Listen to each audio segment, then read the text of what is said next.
Hey everyone, welcome back to another YouTube video, and in this video I'll be showing you guys how to troubleshoot ChatGPT when chat replies are blank or bot isn't responding. If ChatGPT sends blank messages, it's usually a sync or a cache issue. First of all, refresh your network. Try switching between Wi-Fi and mobile data to see if you can rule out network issues. Also, make sure you are connected to a stable Wi-Fi so the app operates smoothly. Next, to offload app, head over to your settings app, search for iPhone storage and then scroll down. Click on ChatGPT and then offload app. This will free up storage used by the app, but it keeps documents and data. Reinstalling the app will paste back your data if the app is still available for download. Then restart your phone.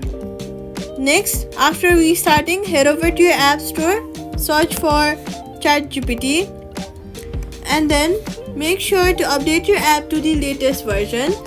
Bonus tip, switch to mobile data. Wi-Fi filters can block responses, and that's it. Subscribe for more quick fixes.